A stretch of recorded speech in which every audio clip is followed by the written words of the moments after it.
Hello, everybody. Welcome to the Q&A live sessions. Today we have Sonia Fetherling, and she is from Best of Behaviour. And we're going to be talking about recall. And I know so many people struggle with recall, Sonia.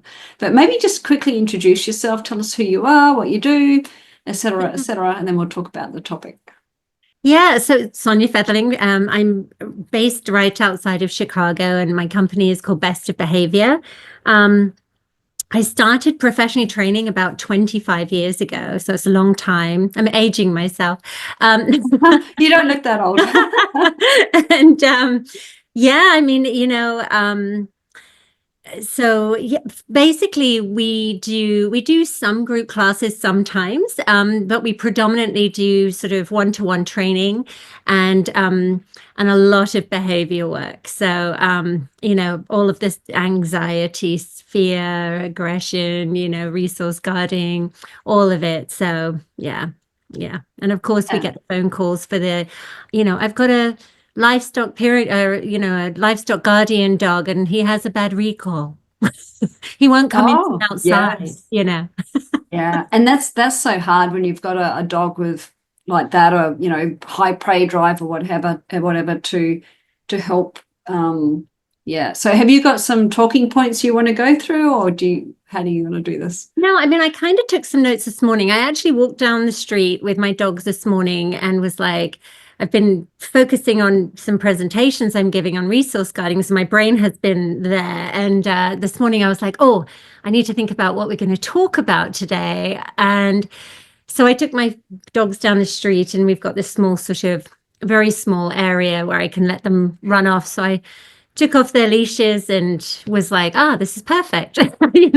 What would I want to talk about with the three of them running around? I got a multi-poo, a little mixed breed, and then a sort of medium-sized mixed breed. But I've had Tibetan Mastiff, I've had Border Collie, I've had a Coonhound. So I've had the kind of gamut, So, and obviously work with all different kinds of breeds, and breed does matter, like you just said. But yeah, I just, I thought I wanted to start out talking about relationship, because that's the key to everything. I feel like it really is. And we really have to think about the relationship that we have with our dog, and how can we nurture that in all the right ways with that individual dog. Because that's the basis that you've got to be worth coming back to. Now, I'll tell you a story before you go on. This horrified me. So I was driving down the road in my area. This is where we used to live, and there was a loose dog out. It was a standard poodle, and I knew there was another dog with it, but I knew where that dog was from, and it was out all the time. It lived across the road, but it was out with this dog, and I knew the poodle lived miles up the street, like up. Oh, I don't know. I can't even tell you how far it was. Like half a kilometer. I knew roughly where it lived, where it had come from. And so I, of course, had a car with leads and stuff. So the first thing I'm doing, I was like, oh God, I'll grab it, get the lead on it and take it home. So as I've got out of the car with my lead, I'm approaching these dogs. This woman comes up, and she's wearing her pajamas and a dressing gown. So she's obviously realized, her dog, she's realized it's got out. And I think her dog wouldn't come to it. And you could see the rage coming off her. She was furious because she was probably no doubt distressed that the dog wasn't coming back. But I managed to, I can't remember now, it's a long time ago, whether I caught it for her or it eventually went to her. I can't remember the circumstances, but when she got it, she slapped it in the face. Oh. And I was like, well, no wonder that dog didn't want to come here. Yeah. Carry on. Oh, no. I just, I thought that was just sort of something that we really needed to talk about, because most people are going to dive right in to talk about reinforcers. What's the reinforcement? What's the strategy? What is the value? Blah, blah, blah, blah, blah. And that is really important. But where it's coming from and the relationship that you have with your dog can trump a lot of that, because there are inevitably going to be things that are going to be more reinforcing than what you have in your pouch or what tug toy you have, or, those sorts of things. So I think looking at it in that sort of broader lens and is critical to recall. If your dog's gonna, if you hopefully, most of us and all the wonderful people joining us tonight, hopefully they have wonderful relationships with their dogs. I'm sure they do, and they care. That's why they're here tonight, or going to be joining us later on, and that's really important. But I think also, or as I say, and also, there are going to be areas that need to probably be a little beefed up, and so one of the things that I think, and it could be a little controversial.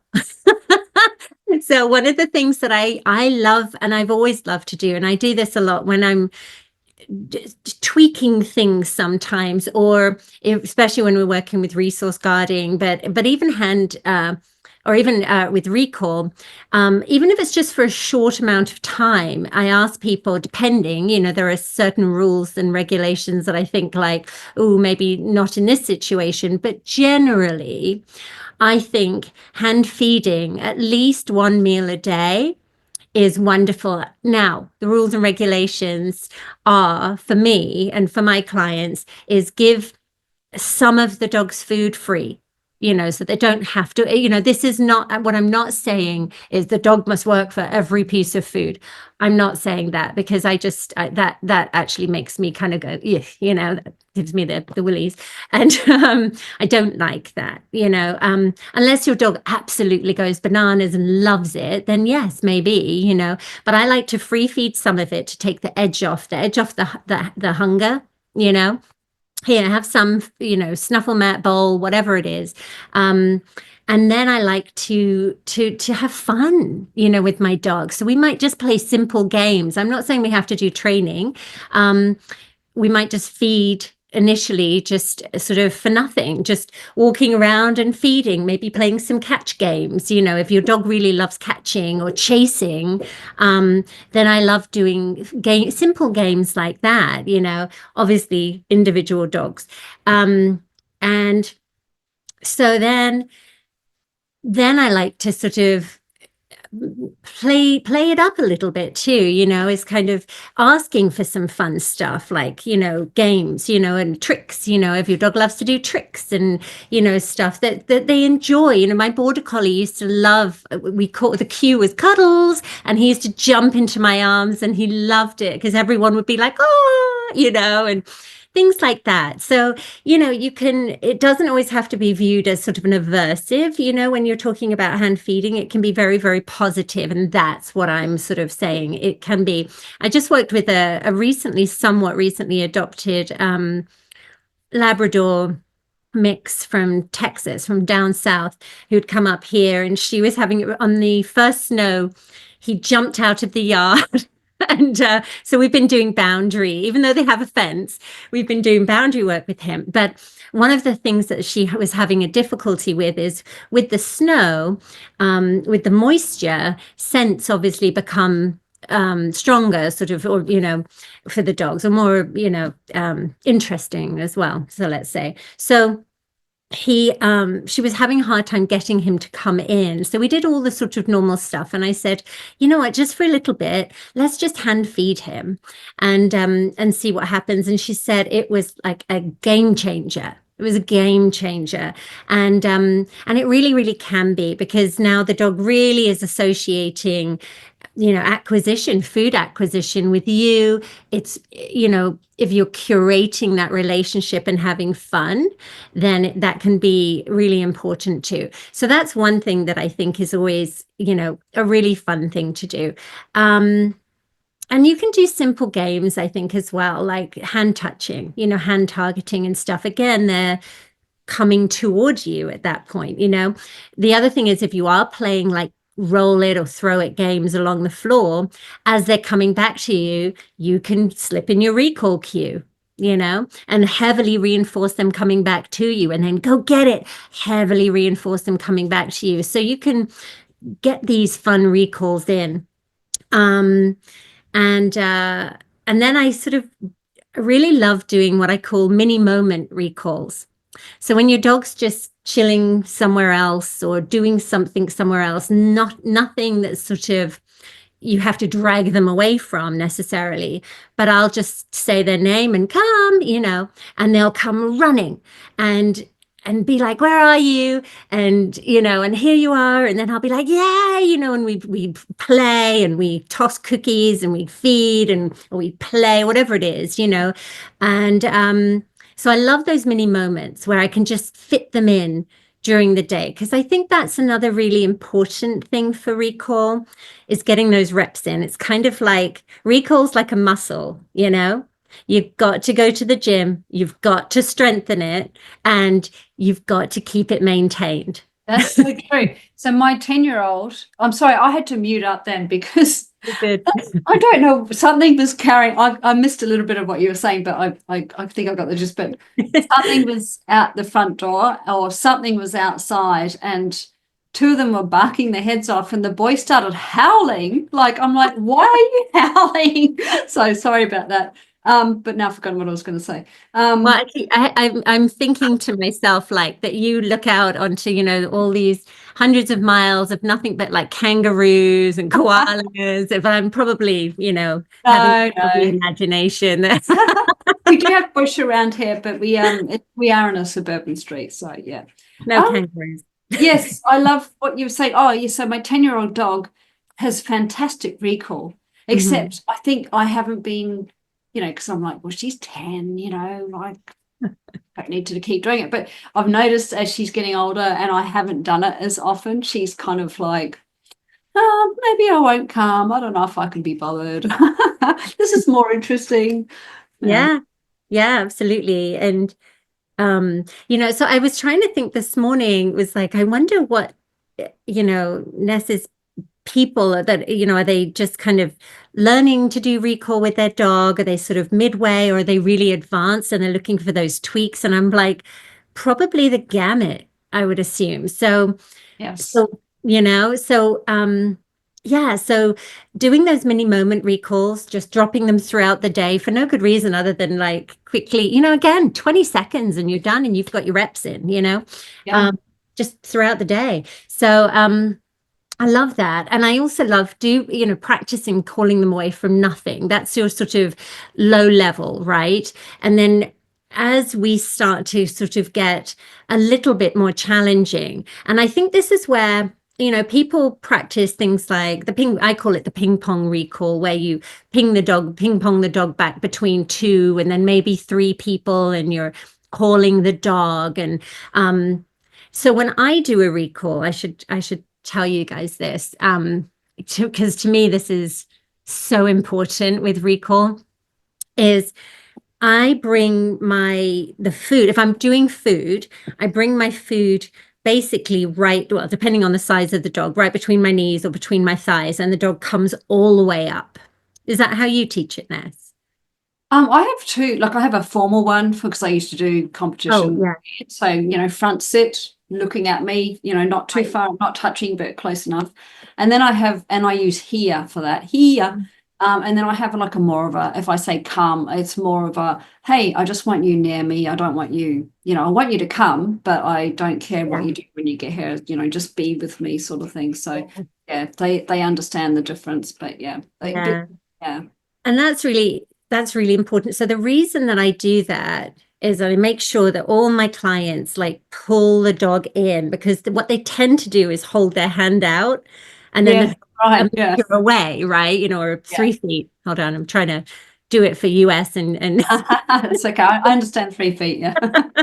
And because they're like here, and then of course they go to get the dog and the dog's and they're like, or you get the drive-by, right, where they zoom in, they grab the food and off they go again. Yeah, and I see that at dog parks and stuff, and it's like, oh, nice drive-by. So I teach my clients to bring them in and then let it go. And then obviously also then once we've done that a bunch and the dog's comfortable and doesn't have any handling issues, then we'll go to start gently taking a hold of the collar. And I pour reinforcers out for this stuff. So it'll be like 1, cookie 2, cookie 3, cookie 4, cookie 5, cookie 6, cookie, because I also want the dog to stay with me. I don't want them to come in and shoop, off they go again. I came, I'm gone. So those are really important. And then you get the dog that comes and then they're like, you got more? You got more? Are we doing more? And then if they hang around, then I'll keep paying, and then I'll stop and I'll kind of give them that opportunity, as long as we're in a safe place, right? But we should always be practicing this within the limitations of our training with this dog, I think. But even if they're on a long line, then I give them the opportunity to make a choice. You're going to go off again? Okay, then go off, again, and then I'll kind of call you back again and then go off again. But I really love doing that, because they learn then that, well, if I hang around, I'm going to, and then I have a cue, go on then, which means, okay, you can go off. Right. And I sort of release them from that, stay with me. I also want to say actually that my little medium-sized dog is deaf. And I'm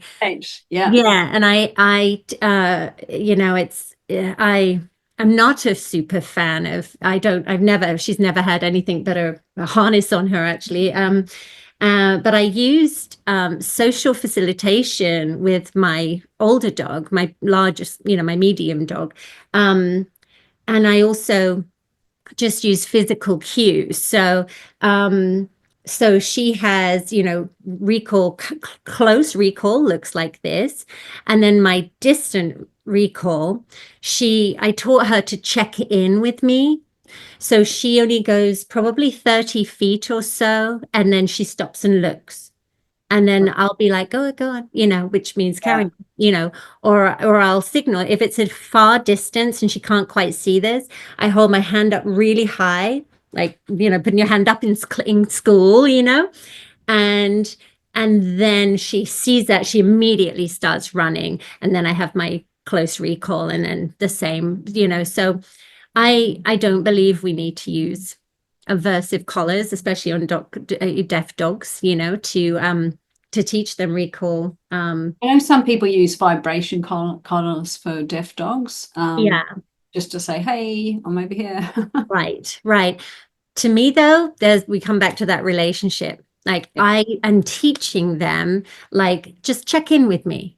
Every now and then, just check in with me. Go so far, check in. It's just like with kids, really. We kind of do that, it's we don't. My children knew that sort of if we're coming towards the end of a pathway and they were dancing along in front of me, that they would stop and then they would look and they'd wait for me, and of course, I'm kind of a gentle parent. I've never hit my children or anything. So, if we can do it with children, we can teach our dogs too. And you can't really reason with a 2-year-old. No, exactly. You can't, I do love the automatic check or the check-in. I love dogs that check in all the time. Like, are you there? Yep. Okay, cool. Right. Yeah. So when you're teaching a recall, obviously you have to do so in a low distraction environment initially.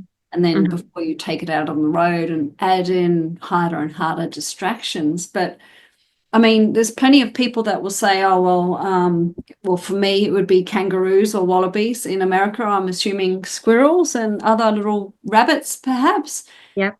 How do people take that, get it to that point? So will they recall, they see the squirrel or the kangaroo or whatever, and they're like, yeah, I'm listening to mum. So I think that kind of comes to the sort of recent age-old question of recalling them away from chasing things, right? In England right now, obviously I'm from England originally. The sheep and the chasing of the sheep has been, with the recent things in the last few years, a hot topic. So Kismet, for example, my medium-sized dog, we were out in the forest preserve and I saw a coyote and was like, oh, and then the coyote decided to start running. Kismet started running after it, and I recalled him away straight away from that after he had started, he had started running. So, okay, so let's talk about that. How I like to get there is I think the key here is chasing. So if the dog likes things like balls, then we can start, or even if they're not a big ball, they're not ball obsessed, we can start moving things. So we can slowly roll a ball, okay, and then recall them away while that ball is rolling. So they get used to seeing things move and then being recalled away from that. So having that in the environment on a low level distraction or a low level can be a nice way to introduce that. I always take, unless I have a good, as rock solid as I think I'm ever going to get on a dog recall, then I always put a long line on them, as my sort of I was going to say something then, but I was going to swear. Like So a safety net. yes. um, my oh whoops handle. But yes, totally. It's my insurance policy. So we can practice things like that. The other thing you can do is you can take a low level piece of kibble, for example, and roll it away and call your dog away from it, and then get much higher value. I think also, food reinforcer for coming away. So we can start introducing these chasing things, these moving things. And it really depends because, there are so many things, skateboards, bikes, cars, trucks. My little one loves to chase UPS trucks and school buses. So I do a lot of work with her around those.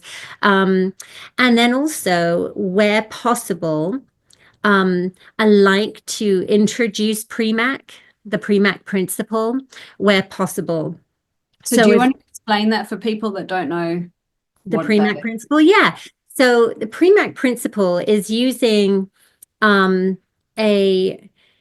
me think, hold on. It's more of it's kind of, they break it down simply put. It's if you eat your greens, then you can have your dessert. So it's it's taking a high probability reinforcer or a behavior as a reinforcer or as a reward for doing a low probability behavior. So, for example, I've been working with a terrier recently for a while now, and she would just lose her bananas when she saw squirrels and just start running immediately and chasing them and stuff. So we started just sort of from a distance watching them.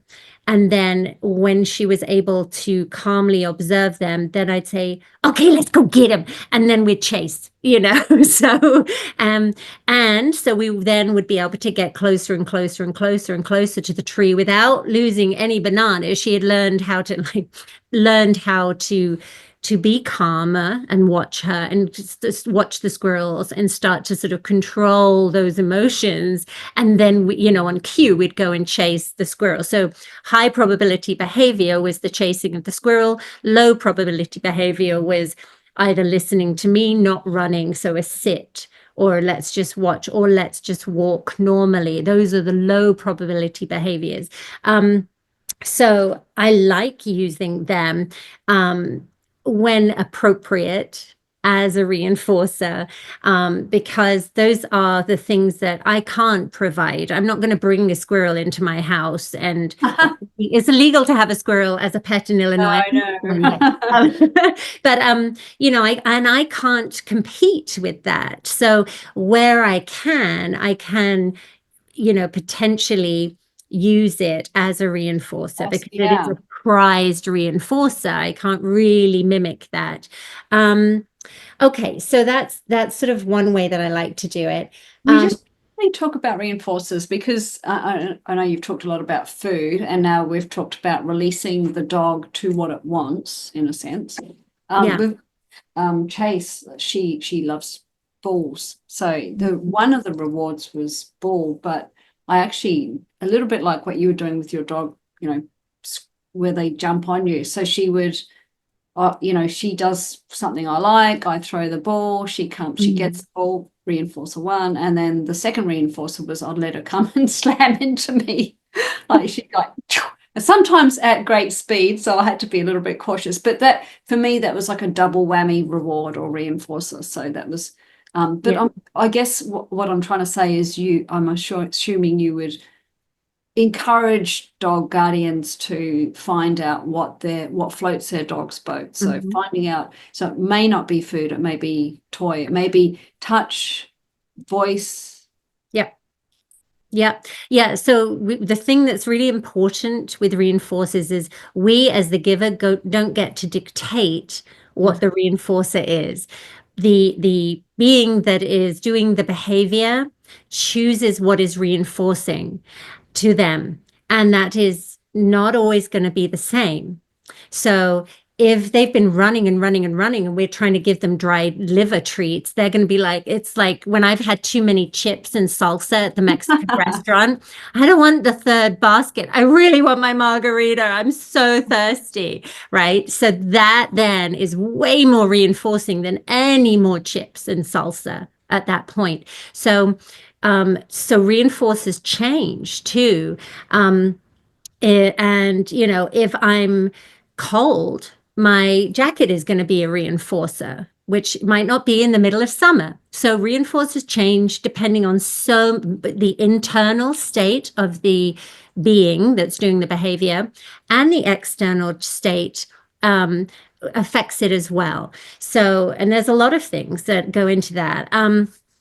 So yeah, so I think it's really important to have variable reinforcers, affection, praise. Some dogs love praise, and you can just see them just like eating it up, and other dogs are like, whatever, I don't care that you liked it, human, that much. I really don't care. And the livestock guardian breeds, hounds can be a little like that, where they're just like, and terriers, it really depends, but I think it's really important to try things and try them again at all different times of day, year, as your relationship, as they age, like you were saying, things change. Yeah. If they have a physical issue, maybe they can't do, like if playing tug is really good and now this dog's a little older and it has a neck issue, playing hard tug is not going to be probably an optimal one that you might want to do, because so you might have to pivot. I think pivoting is really important when we're sharing our lives with these guys.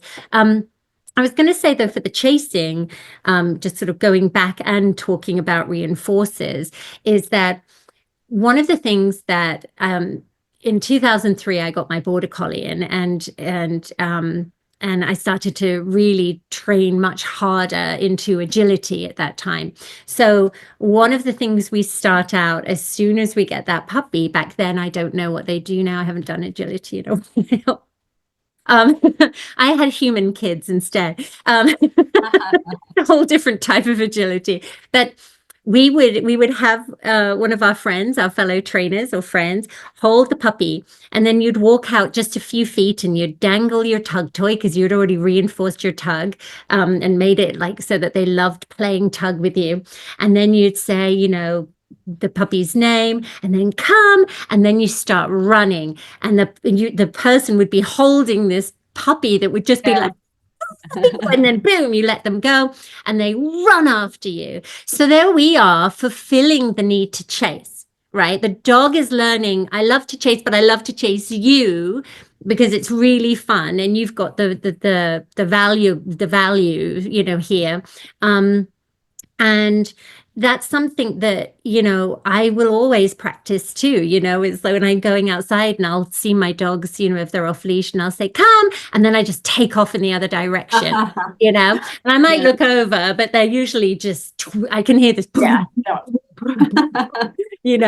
Sounds like a racehorse is coming. But that's a wonderful, wonderful way of playing with your dog, even in the house, if you say, come, and then you start running up the stairs or around the house, and just where you can, or in the back garden or something, is things like that. Yeah. Also the restrained recall that you described, I mean, that builds drive. Yeah. You need two people to do it, obviously. Yeah, drive to you. Yeah.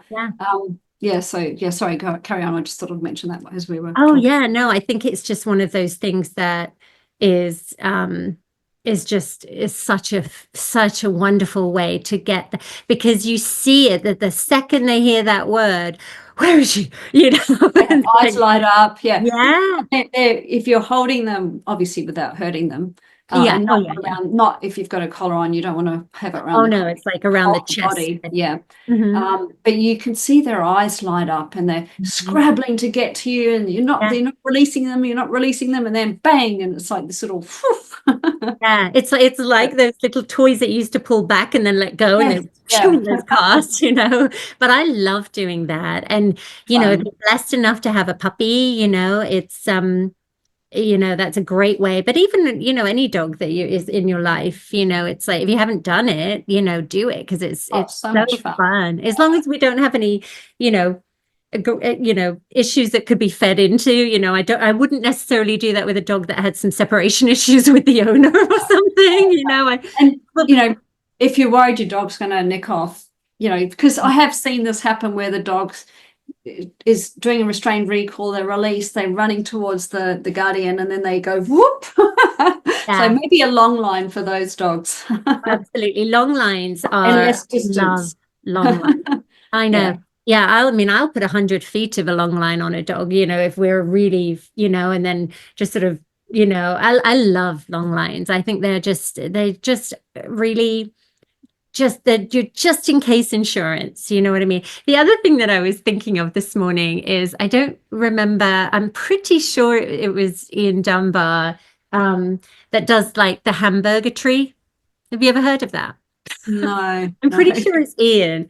Um, so he would sneak out, and of course, remember one of his many dogs was a Malamute. You know, that's in the sort of I don't what's that one, but anyway, and his initial dog training book, but he would sneak out and he'd get like a hamburger. So you could pop into like McDonald's or something, get a hamburger, and then you can either break it up or just get the whole thing. And he would go wherever he was going to be walking with his dog off leash or let his dog off leash. And of course, again, you could always start out with the long line.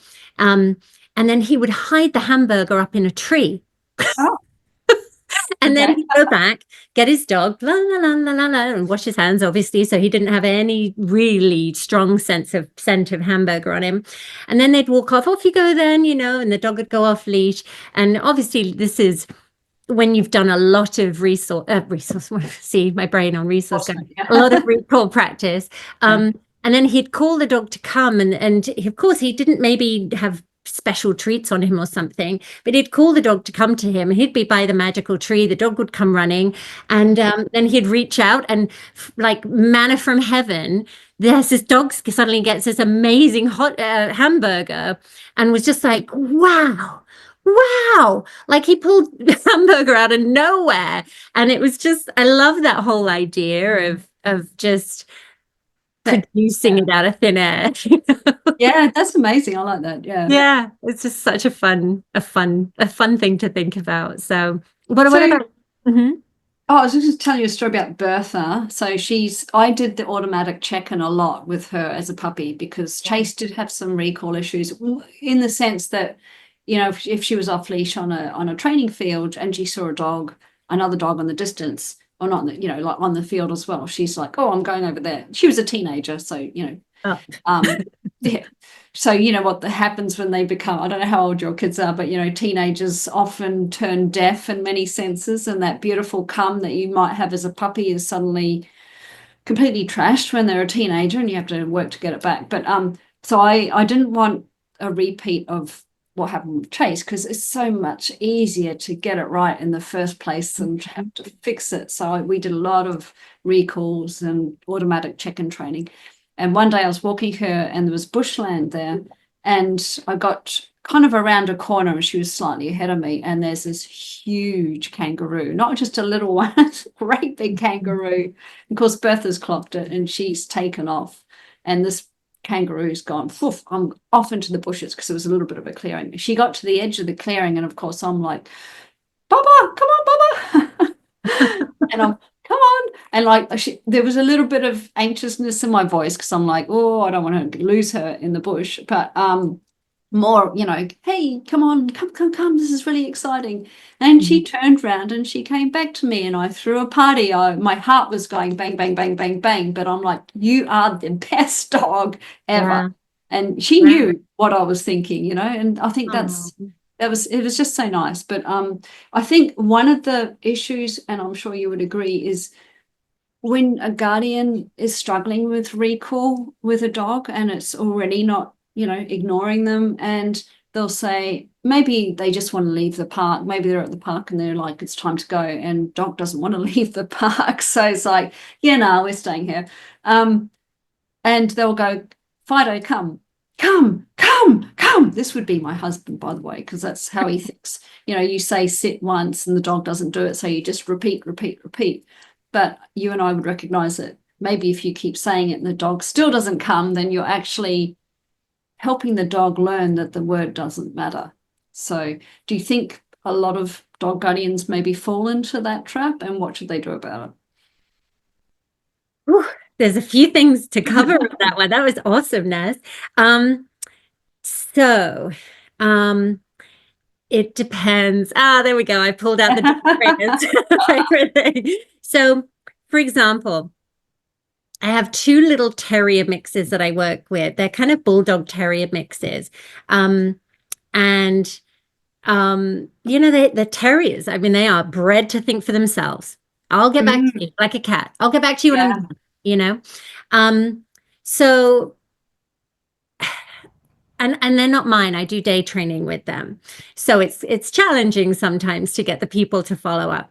So with them, what I found has worked really, really well is I use a really high pitch, like like this. And I said it's really loud though. They have a very large back garden with a swimming pool and all kinds of stuff. So I'll sneak away and then say puppies like that. And then I wait for just a few beats and then I repeat that exactly the same way. So it's not you. Shh. And good gal. And it's very piercing and it's like an alarm call, but that's their recall and they come belting. Even if they're eating rabbit poo, which is a favorite pastime of theirs, they will come belting, like flying, like little like gazelles, So there I have actually taught them that I repeat it, because it really motivates them. So, Right, right. I Yeah. think, we always have to be careful about hard and fast rules in training, I think, don't we? So now most of the time I'll say to clients, like, just say it one time, and that one time is when and then use your reinforced voice, like good girl, good boy, yay, yeah, come on, kind of thing. But not necessarily that cue. So it depends, I um, guess, yeah, in that respect, I think when people when they say come and the dog doesn't come, the dog knows that they're getting more and more yeah, frustrated. And I think that is probably, if yes. I was a dog, I don't think, like, you might get slapped in the face like that poodle. Right. So, and I think that's really important is that, it is the expecting them. There are going to be things that we haven't trained for because that's life. We don't live in a laboratory. And sometimes it's going to be hard. If we can go to get the dog, if we know that it's probably a snowball's chance in hell of coming to us, there's no point in teaching it that, well, you can ignore me. There's no Yeah. point. Go get your dog, right? And but very importantly, just like that sad story you told about the poor standard poodle, when we use our recall cue, and we can have a few different ones, so I'll talk about that as well. I'm just jotting down Yeah. notes because menopause brain. um, so is if you have a special recall cue, which means come to me right now, then whether it's a repeated one or whether it's a single one time only, blast, then you better darned well, no matter how long it took for your dog to get back to you, make sure that you do not punish it. And make sure that you don't use that cue when we're going to do something that the dog may view as punishing. So if I call my dog to come to me and then pop him in the shower, I'm poisoning the cue because he's not going to love being in the shower. Some dogs might, right? Yeah. My Kismet doesn't. He wouldn't enjoy it. So I want to make sure that and also, if you're, say, at the dog park or at the park, don't just say it the one time right before you're going to leave, right before you put the leash on and leave. You do practice. You might even pop the leash on, then pop it back off again. Go on, then off you go. So I have to do that with my boy because he knows when it's time's up, and he will literally not come near me. He's like, I've got to be a little bit sneaky with him because if he thinks I'm going to put the leash on to go, he's like, no, he'll just keep 20 meters away from me. Now I navigate that and I know how to make sure that doesn't happen. But when it first happened, I'm like, you sneaky sod, like, very clever. They become really savvy to that stuff. So we just have to make sure that it doesn't always mean I'm going to pop the leash on and the end of fun is, it means, it can mean come to me, I'm going to pop the leash on, but you get to play for more time. And we do it again and again and again so that we're not always, it doesn't signal the end of fun. It doesn't signal something bad, or they're going to go in the kennel or whatever it is, where they might be like, I don't really want to do that, because we're poisoning our cue at that point. So the other thing I wanted to say, so the few different cues, like you said, you have a here and you also have, other cues which mean come close. So I think that is really important. If come, it means like, run as fast as you can right now, then don't use it for just sort of, I see people sort of using cues and they don't really mean it, if that makes sense. And they're weakening the power of that cue. So make sure that we have, let's go, or something means you can come along with me, but I'm not putting you on leash, or, hey, this way, maybe we're going this way, but you can still be at a distance, but we're going this way. I don't need you to come to me and then release. So whatever it is, kennel, kennel. That means go in your kennel, rather than come kennel, it's, let's go Kismet, kennel, so that he has a very clear, different cue for other activities. And the other thing that I had jotted down was when I teach my classes, when we're practicing our recall, and if any of my students are on it, they will absolutely say that, yes, she does teach this. I teach my clients to imagine their dog, and I say, you don't have to do it in class right now.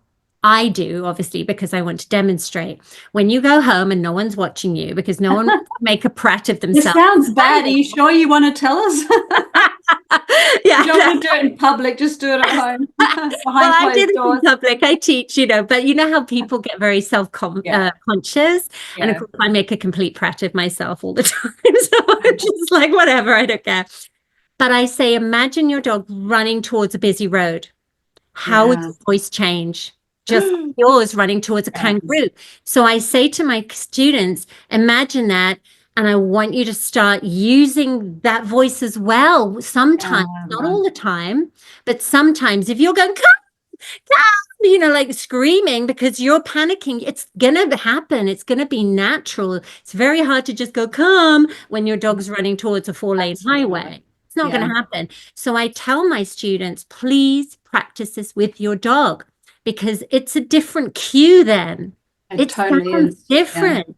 So, and dogs are very good with the, that's not that cue. If it registers different, it doesn't mean that they will pay attention. You have to teach it to pay attention to your panicked voice. Yeah, absolutely. Just touching on that, so I've been hiking with Chase now because we've stopped competition obedience training and blah, blah. But she still knows that the formal here means I expect you to run as fast as you can and sit with me here. Mm-hmm. As opposed to, hey, come, I just want you in my area. And, when you're out hiking in the bush, there's often kangaroos and horses and oncomers. And, you've got to be a little bit, um, not hyper vigilant, but a little bit vigilant about your surroundings. And because she understands the difference, she knows if I go here, that she should get her ass straight here. It's important, and I'm saying it for a very good reason. Right. Right. Right. Exactly. I think that's so important to be those variables, and Yeah. anybody else that might be walking your dog off leash. So your husband or the kids is like the same. Teach them, you know. There's only one person that walks a dog in this house. Especially when it's raining. Yeah, yeah. But I wanted to ask you, because there'll be people in this room saying, well, my dog's just really stubborn. Maybe they've got a stubborn bred dog, or, one of those type genetically wired dogs that, as you said about the terriers, they're quite happy to do their own thing, or maybe a bulldog type, and they're, got their nose on the ground and they're just like, no. What would you say to somebody that says my dog's stubborn?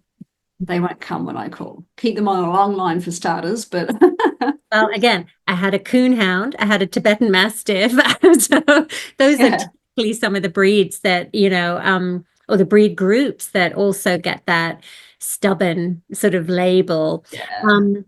It's, I think we have to train to it. Again, we have to build relationships. I was just reviewing video with an English bulldog that I had just over a year ago, and one of his favorite things not only was me massaging around his head and his chest, he loved to suck on my fingers, and he would just chew on my fingers. Which I thought was wonderful because he was actually a biter. So I'm like, this is actually good because he's learning to really control his mouth. But anyway, segue. But it could be a reinforcer, couldn't it? So right. And it was. And I tell you that the few times where he actually had some meningitis issues, and that was actually what ended up taking him. But prior to that, when he did start to aggress it toward me, it was like you could see, and I know that this is anthropomorphism, but I could see on his little face that he just didn't really want to bite me, but everything else was sort of saying like, and you could see him holding back. But anyway, so what I was talking about, that is that relationship again, right? So when I'll tell you a funny story. Well, I think it's funny because obviously I'd never been able to have a dog. So I was a kid that used to go around the neighborhood or knocking on, when I was like 6, 7, 8, I'd knock on everybody's door. Can I take your dog for a walk, please? Pay them to take their dogs for a walk. And I was the neighborhood pet sitter whenever they were off to Spain. And I'd be like, I'll take care of the quail, the cat, the dog, whatever. And so I just loved it. I just loved the opportunity to be with the guinea pigs and the rabbits and the cats and the dogs and so on and so forth. So I just loved it. And so I used to do everybody else's animals. So when I finally I worked on cruise ships many, many, many years ago. So when I finally got onto land and we built a new house and everything, and I was like, I can finally get a dog. I can finally get my own dog. So we went to the shelter, and I saw the most pathetic dog there with the droopy ears and the droopy eyes, and she was thin, and I was just like, that one. And that was my coonhound, Ellie Mae. And so we went back a few days later after they'd spayed her and everything. And then, the next day I decided, like a good dog owner should, I was living in Tampa at the time. So I went down to the causeway, and there's, the sandy beach, and this is in Florida, and water in the bay. And I was like, there you go then. And I took a leash off. See you later. Bye. Have fun, but you're gonna come back, right? Well, she was just like, whoop. She went chasing after all these seabirds and everything, and I was just like, and of course, right behind me was this Courtney Campbell Causeway, which is a very busy bridge that goes from Tampa to Clearwater. And I was like, oops, I just made a big boo-boo. So Ellie, I did a lot of learning with Ellie Mae. She is the dog that why I became a dog trainer. And she was the you know the impetus. And Well, yeah, um you got her back then, obviously. oh yes. Sorry, what's the Yes, end of the story? How did she yes. catch her? I think it was a little bit of wading in the water and just waiting it out after she kind of ran. She'd been in the shelter, so she just kind of needed to get that, Of course, that yeah. energy off and but yeah, so But that goes back to the relationship thing, yeah. right? Because she didn't know you, you're just this random person that's Took her for a walk. No, taken her out of jail. exactly. Yeah, exactly. Go on, off you go. So bless my 25-year-old heart. So so um so I think it's you have to we go back to pre-macking, finding what floats their boat, building that relationship up with Ellie. Her nickname was Shmooey. So yeah, Shmoo. So really building and nurturing that relationship and making sure that you're a part of their fun activities, that you're, a sort of not just a gateway to those fun activities, as in using them in a sort of like, oh, you can't have them unless I give them to you. But building the cooperation. Cooperation is so important within that relationship as well. And I think it's using the appropriate reinforces, but it's also building patterns with those dogs. I do, with those two little terriers, we do a lot of it in the house. We do a lot of recalling in the house, and I'll sneak away. I mean, it's a really, really large house. So I'll sneak away and then I'll be like, puppies, and they'll come finding me, or I'll sneak up the stairs and puppies, and it's just becomes this fun, because they love to tear around like maniacs. And then we go outside where, of course, we have so many more distractions, the bunny poop, the smells of the coyotes where they've been in the back garden and so forth, so on and so forth. But kind of when I'm working that, actually, I let them get some of that fresh smelling over and done with. And then when they're a little less completely involved, this is when I'm first training it, when I can see them kind of going, oh yeah, I'm still outside. Then I'll be like, puppies come. And then it's like, boom. And, so I'm still working it while they have that scent, but they're not so intoxicated, And so Yeah, it's I'll, getting the timing right. Yeah. Yeah. yeah. So Yeah. looking for those times when you can sort of say, okay, you still have that scent, in your head and in your nose, but oh, look, we can still do this, and then maybe I'll start running in the other direction and then, give them cookies and then go on and then run off with them, and stuff. So we always install fun and playing and light is so important. I think, I like to look at my dogs as, it's not I'm the boss. It's more the relationship. They're a partner. We're a team. We're in this together, and we're going to go and have fun together, and all that good stuff. Yeah, absolutely. Have you got any more points? Otherwise, I might start going through some of the comments. Yeah. I think.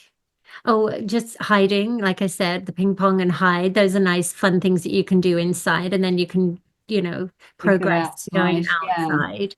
Yeah. And so the whole list I wrote down when I came inside. Oh. No, I think I covered all of it, or we covered all of it. We did good. No? We might get some, you might think of some more stuff as we go through. But Don says fantastic relationships are everything. Great when dog sees you as a provider and a leader and will want to come to you. Then he says, yes, this is earlier in the piece, need to practice and experience coming to you to strengthen recall, love for no good reason, just out of love. Yeah. Brett says, my guy does not trust me. I'm the one who clips his nails, cleans his ears, tries to give him a bath, yet he follows me everywhere. For the most part, he pulls me on a walk. He barks at everything, including his humans when coming home and or leaving the house. Barks at anyone walking on the sidewalk. Here's a car door. Sometimes he will come when called, but also sometimes not. So lacking consistency, I guess. Yeah. And gosh, there was a lot in there. And I'm not 100% sure there was a question. No, there wasn't a question. I think it was, I think if we touch on the he sometimes comes and sometimes doesn't, I yeah. mean, for me, that Yeah. would be I more, okay, think, what is the difference? Why is he not come? What's the distraction? yeah. So I think also some of the sort of more punishing things like the nail clipping and stuff, if we can make them a little bit more positive, maybe start working on cooperative care. I'm not sure obviously how they're doing it. But if, sometimes actually, sometimes I'll clip one of Kismet's nails, for example, and then I'll be like, come on, yeah, let's go get a cookie. And we run across the house and we run to the cookie jar, and that's it for that moment. I'm not going to sit and do all, um, 20 or so of them. Yeah. Whatever, dew claws included, 22, whatever. So, I'll because the entire thing is really stressful. So I'm going to introduce a little bit of stress. And then, whoo, it's done. Yeah, we have a party now, and run across the house together. And come on, let's go to the cookie. Let's go get a cookie is one of my cues that I use for my dogs, which means wherever you are in the house, whatever you've just done, stop, drop, and roll kind of thing. We roll into the cookie jar, and they all come blasting. It's a great, easy cue to teach, but and behavior.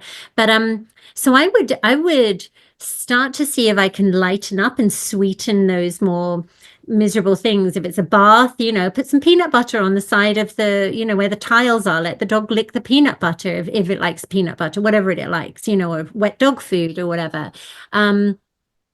So I would do things like that, and break it down a little bit. Sorry, I've got my beeps going on.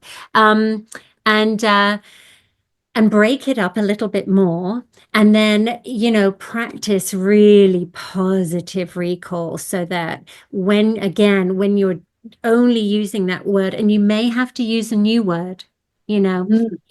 it doesn't have to make sense to you. It could be something like orange, or banana. Bananas. Yeah. I always say something like bananas. Say something that makes you smile, because the Yeah, dog knows if it's a silly word and yeah, it's only their recall word now, you never yeah, use it in any other circumstance, and it makes you smile, then your dog yeah. knows, hey, this was, Yeah, yeah. a key or whatever it is. Another language, but it doesn't matter. Just maybe they, if you've somewhat poisoned a cue, bring a new one in. It's fine, and it's really easy to, install a new cue, especially for recall, because you can be standing right next to the dog. And then, if they're hungry and you've got some chicken breast, you can say the word, a key, and then bring it, and then take a couple of steps back, a key, and whatever it is, and just start doing that, and start teaching it that means something's really good when you're coming to me, and then put the new cue in there and leave A the. key mean? Is that what is it? Isn't that Spanish? I I don't think know. it's Spanish. But if I not, don't hey, know. it's a fun word. But I'm pretty sure that's Spanish. It's Portuguese. Portuguese. Oh, thank you. Yes. Thank you.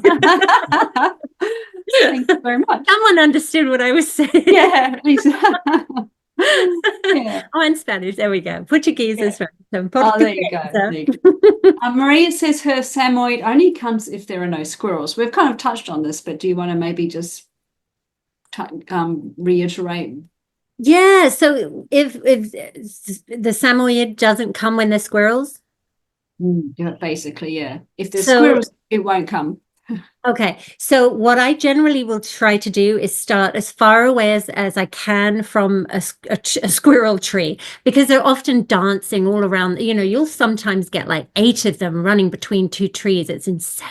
Wow. And We yeah. don't get them here, so I'm Oh, not. you don't? No. Yeah. Oh, I love squirrels. I think they're adorable. But so they're intoxicating to dogs. So I'll start. I mean, I may start 100 feet, 200 feet away, wherever I can get the dog to sort of go, oh, there's a squirrel over there. And then you still say, but your name is Bob, right? Bob, yeah, totally. What? Okay, great. We'll start here. because this is where we need to start. Can I get something here? Great. And then we start to go closer and closer and closer, step by step by step. And really it's desensitization counter conditioning, really, isn't it? And teaching a cue so that we can get that dog to be able to sort of say, I see the squirrel, but I can function still, because we've done so much work. And that's kind of how I work doing that. Is And just, then, as you said, maybe release them to the squirrel so they get yeah, that met. Yeah. exactly. Because trust me, especially if you've got a dog on a leash, like, I mean, so you're kind of being the anchor in a way and weighing them down, but the pair of you running to the tree, like, I mean, I'll be like, let's go there, but then you run together and like, oh my god, this is so much fun, mom loves it too. But again, we're getting in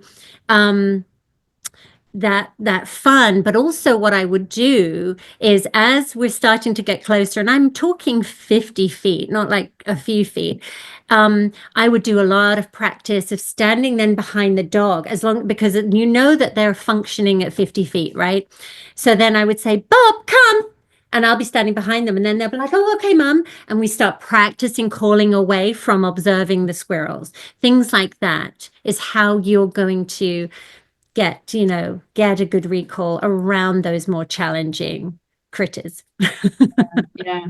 Mary Lou says, any recall practice without food rewards? We've sort of covered that already, I think. Yeah, whether it's the voice or the touch or Hug, touch. fetch. Yeah. I mean, running, with them. I mean, there's so many things, catching the cookies, tug is obviously a huge one. Even sniffing on the ground. I mean, it could Yeah. just be throwing some food on the ground or something like that. Absolutely. Yeah, especially if you need to calm the dog down or sort of get them distracted from something. Absolutely. Yeah. I mean, finding out what your whatever. dog loves. Yeah. Yeah. Yeah. Yeah. And what is valuable for that dog in that moment and on that Yes. day. Don says, so true. Control those emotions. My pity girl at first went after squirrels, but over time she got to where she didn't even care about them. Well done, Don. Yeah. Maria, my Sammy does barking with squirrel chasing. Yeah. We already talked about that. Border collies, shelties, and herding dogs are tough. Their instincts are so strong. Yeah. Mm-hmm. Yes. Don again. When a dog knows you well, they can tell how serious or how urgent your call is by the tone voice you use. Absolutely. When Bertha was going for that kangaroo, she knew I was like really serious. Right.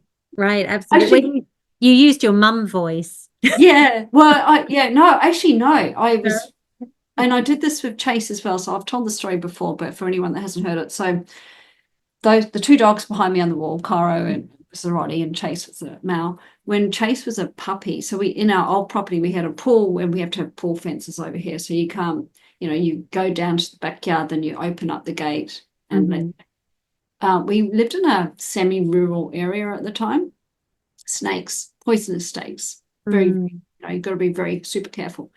My Ronnie, being a male, first thing he did when I opened up the gate in the pool area was lift his leg on the closest plant. Typical boy. But puppy, Chase, la la la la la la la la, she's off towards the end of the bricks where the grass starts.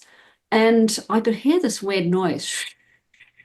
And the grass was slightly longer than what it should have been. And I saw it was the biggest muscular, for want of a better word, brown snake, which are highly poisonous. Oh, wow. Going through the grass. And, Chase, when I say a puppy, she was probably, I don't know, 6, 7 months. So just hitting the teenage period. And I was like, I put on my squeaky voice, probably panicked as well. I'm like, let's go. And out, they both listened, and we got them out the gate, and I slammed the gate shut, and my heart was going, oh. But yeah, so it wasn't the come here, it was my Yeah, absolutely. Yeah. And but that's it, right? Is that if you terrifying.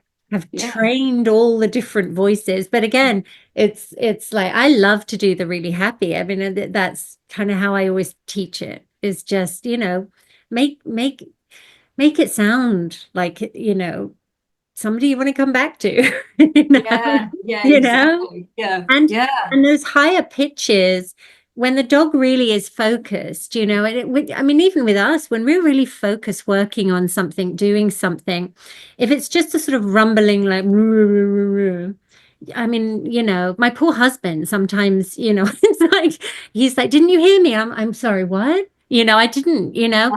But if somebody, but my children with that high pitched squeaking or higher pitch, I'm like, oh my gosh, you know what? You know, like, and I pay attention to it more. So I think those registers, even when they are focused with sniffing and really their brains are just all about the scent, um, you know, or they're tracking something or they're chasing something. I really feel, and I'm not sure if there's been a study on this, but I think, I mean, if I think of like Patricia McConnell and her studies and stuff, it shows that the higher pitched and repetitive sounds tend to make a dog or an animal want to move faster. So I would want it to move faster back to me than yeah. away from me. I think that's why a lot of people use like actual whistles, like Whistles, the. yeah. But Mhm. I think men probably struggle more with the higher pitch. Yeah, they do. A, because just their voice maybe won't go high enough, but B, because they're probably a little bit embarrassed. Yeah. Pinky! They Exactly. may not want to look like who's that weirdo over there? I know, but some men can, you know, they can, you know what I mean? Even they can, even if they have one of those really deep voices, you know, they can make a lighter voice, you know. Yeah, And yeah, um, but yeah, I think it's, you know, I think it's really important to think about that modulation of voice. You know, yeah. it's an important one. Don says for some dogs it just may not be safe for them to be off leash. Yes, Mm, should accept them for who they are and their safety. And yeah, that is true. Yeah, some dogs, and yeah, for me, I think when I'm training a recall, that dog has to earn their freedom. They have to yeah. be able to display that they can recall on leash before they get to go off leash. Absolutely. Yes. Don't do a Sonia 25, 27 years. That's hilarious. Brad says I play Find Me with my boy. Yeah, my house is very small though, so it doesn't take him too long. Not always easy to do because he follows me all the time. Yeah. Oh, Beverly says my dog's afraid of the leash, collar, and the car. If he thinks he must go into the car, he cannot be caught. Oh, will not take any treats either. Mm. okay. So I wanted to go back to the one that you just commented Oh, about, okay. Sorry. Yep. um, which was for dogs that are kind of like Velcro dogs. Yeah. Then what I'll do is I'll play roll it, get it games, you know, where you just roll roll cookies, you know, and Right. get it and then take off. Right. Right. That's a sneaky way of doing it. Okay, That's good. so remind me, so afraid of the Oh, lead? definitely afraid of the leash, the collar, and the car. And if he thinks he's going into the car, then he won't be caught to get the leash on, and he doesn't take treats either. Okay. So I've just been working with some dogs that have a lot of car issues. Um, that's a broad one. I think Annie Phoenix actually does. She has a little She uh, does, yeah. She's got yeah, online. a car thing, yeah. Yeah. So that might be a handy one. So because you With want to that, press I can't remember the name of her business, but it's her name is Annie. It's spelled Phoenix, but she PH, pronounced yeah, Phoenix. Yeah. PHENIX. She's literally got a how to overcome dogs that struggle with cars. Yeah. Exactly. So that might be a good one for that person. So yeah, so I mean, it sounds like the dog's got a few things going on. If we know the history of it, great. If not, then you know, it is what it is. But you have to kind of start somewhere, and I think the leash is going to be the main one. So uh it's kind of a broad thing. I'd be kind of like, okay, is the dog on a collar? Is the dog on a martingale or Mentions regular column, collar? yeah, yeah. Or would it be better on a harness? You know, Minus, that yeah. maybe we could clip it in the back, you know. Reframe it Um, a little bit the for the other thing dog. Yeah, the other thing I'd be curious about is if the dog has any pain and discomfort, maybe in the neck or the spine. So or ear infections, or any long-term issues from ear infection, things like that. I'd be very curious about those kinds of things. But it sounds like to do a quick instead of a whole 2-hour session here. I would probably find, if they're not a trainer, I'd probably find a really good trainer to work with, a behavior consultant, so that they can help you through this. Because you're going to have to desensitize to a lot of touching, and build up some like reinforcement history from that. And reinforces, again, it might be it might be petting. If the dog doesn't mind petting, or cooing to them, I'll coo to the dog, and if they enjoy that, then I'll use that. Maybe it could be something in a squeezy bottle where you just give them like chicken stock or chicken, a beef stock watered down, so that they get something, find something the dog finds reinforcing, um, and use that, so, and then desensitize touch. They're going to have to desensitize all of those issues that the dog has, and just take it slow and building trust throughout that time, Yeah, but and also a if vet there's a check, mental obviously. issue. Yeah, Yeah. vet check, and also what you were suggesting before is if it thinks it's going in the car. So okay, once you've got the collar on, take it off, put it Yeah, on, take it off. absolutely. Yeah, do that Absolutely. desensitization. Yeah. If they're running around naked and then we only put the collar on when we're going to go, it's like, well, and some dogs get really excited, don't they? Because they think that that means that they're going off for a walk, so we can condition it in other ways that it actually means good things. And again, if we have to do something that the dog really doesn't like, make it that one time out of 100 or 1,000 that you've practiced it, so that you have this huge reinforcement history compared to the one time that you have to sort of say, I'm sorry, buddy, but you've got to go to the vets, or, so that you have that huge reinforcement history Yeah, there. So yeah, important. yeah, for sure. Don says, sorry for rambling on. You're right, Don. I got my pit boy Hercules from a Tampa shelter, Spanish for here. Oh, it's okay. Oh, Okay. Noodle and Portuguese, apparently. Noodle says, cooperative care has really changed my relationship with my dogs. Yeah. I'm the main guardian and it really helps, but it takes time and patience. Have you got any resources on cooperative care, or could you point people in the right direction? I've spoken to lots of trainers that do use it, and you could probably, there's groups on, if anyone's interested, there are Facebook groups about it. I know Caroline Westland does it. She's got a group about it, I think. and Deb Jones, she has Oh whole yes. courses in groups. So Deb Jones, and Yeah. that's a wonderful book. And it's a nice little thin book, because it does take time. She's got lots of photographs and stuff, but she also has an online group, so that she's a wonderful resource. Laura Monaco Torelli does a lot of, if you she really specializes in cooperative care. She comes from a zoo background. She's Yeah, well, you have to. phenomenal. Yeah. Yeah, she's phenomenal at cooperative care. So I'd say Deb Jones, Laura Monaco Torelli, and then the people that you also. Yeah, Lara Joseph's another one, does zoo work as well. So Mhm. you have to do cooperative care in a zoo. Brett says, Sonia, I actually spoke to you a couple of times in the past. Zuma is 3 now. He's a GSD Husky mix.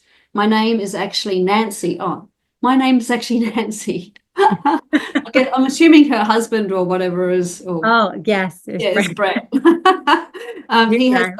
He has big anxiety issues as well as needing recall work. Zuma will focus, just not on me all the time, or should I say when he should? Yeah, yeah.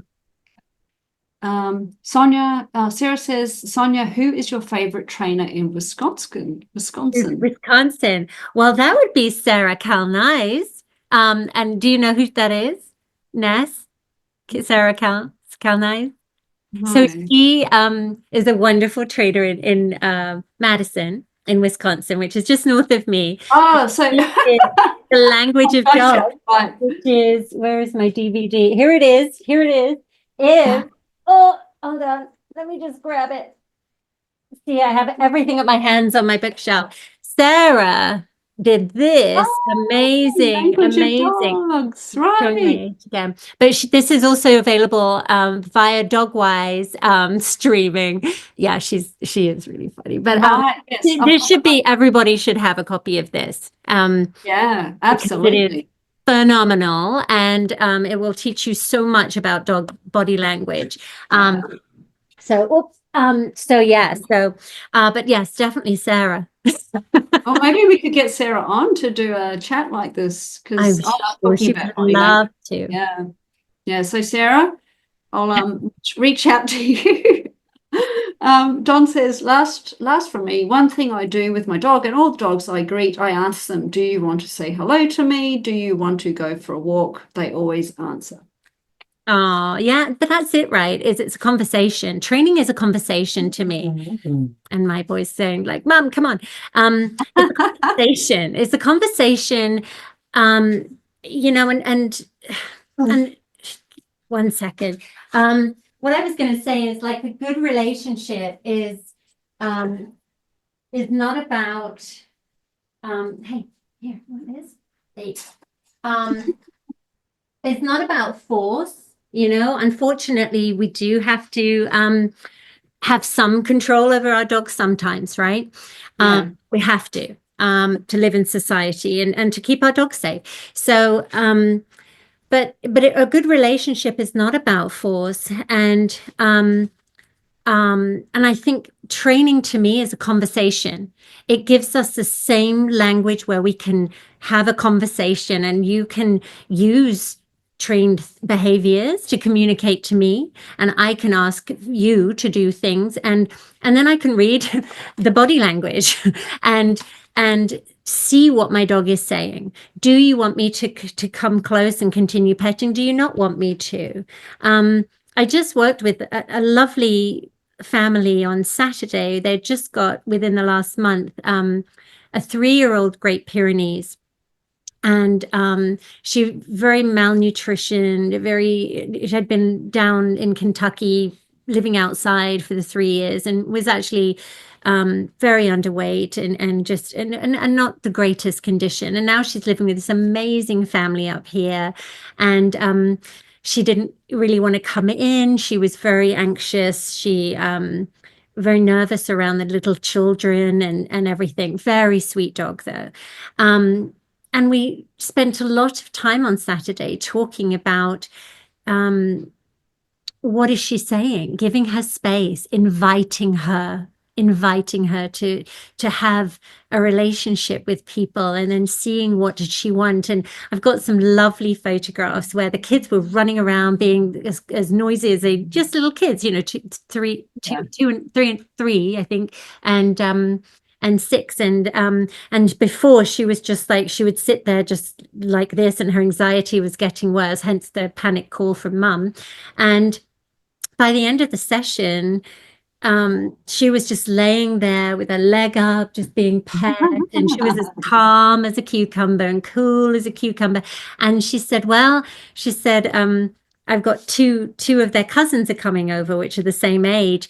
So she texted me that night and she said, oh my God, it was magic. You know, because we found what was really, we helped her calm her nervous system. We listened to her and we had that conversation. So I always go in when I work with clients and I'm kind of like, who are you? Not to the client, but to the dog. You know, who are you? You know, tell me who you are. What do you like? What do you not want? You know, and I watch them and feed off them and I don't force them. There's no point. Yeah. I love it when a dog feels that it's being heard because, you know, yeah. So I'm looking forward to talking to you, Sarah. Astridge, Perth, West Australia. Can you recommend credible behavior training courses from anywhere in the world? Oh yeah, there's a lot. Many. um, There's many. I don't know. Do you want to? So, gosh, it depends what you're looking for. Fenzi is a wonderful place to access a plethora of all different stuff, whether it's nose work, cooperative care, play training, obedience work. I mean, you name it, disc work, trick work, movie work. They have lessons on everything. So Fenzi is a really, really good one. The Karen Pryor Institute have a lot of all different kinds as well. Um, it depends what you're looking for. If you want to be like certified as a fully fledged dog trainer, or you're looking for snippets, or yeah. Yeah, PPG have a lot. Thank Yeah. you, Sarah. APGTAU. Yeah. Yeah. It depends what you're kind of looking for. There's so many great ones out there. There Yeah. really, really are. The And then, Academy for Dogs. what's Yeah. that? The Academy for Dogs. Yeah, yeah, there's a lot. There's a lot. And even actually, IAABC, they have different trainings and stuff on there and stuff. So yeah, yeah, there's Mm. a lot. Mhm. Any final words on recall? Relationship. Build a relationship and the trust, because that you're trusting that they're going to come back to you. They have to trust you and have a really good relationship with you. So invest in that. Invest in that in all the different ways, and your dog's going to let you know the best way to do it. Totally, totally. Sonia, thank you so much. It's been Welcome. fun chat. Oh, good. Well, thank you, Ness, so much. I really, really appreciate you having me on. I really hope that I was helpful. Yeah, no, it was. I was just quickly, Beverly. I follow Linda Tellington Jones. Yeah, Oh, well, she yeah. does tea touch. Mm-hmm. Even went to Icelandic horse farm with dog last year. Wow, that's cool. Oh, Yeah. that is cool. Yeah. Yeah. Well, So thank you thanks to so all of, much. yeah, and thanks to Yeah. everybody for joining us. It was lovely, Ness. Thank you so much for And having me. Stephanie is in Athens, I think. No, Belgium, and we started at 1:30 a.m. in the morning, so it's now 3 a.m. Stephanie, and you're Oh still my gosh, Stephanie, go to bed. amazing. Go to bed. Have some hot chocolate and go to bed. Yeah, I'll skip the hot chocolate. Just go to bed. Oh.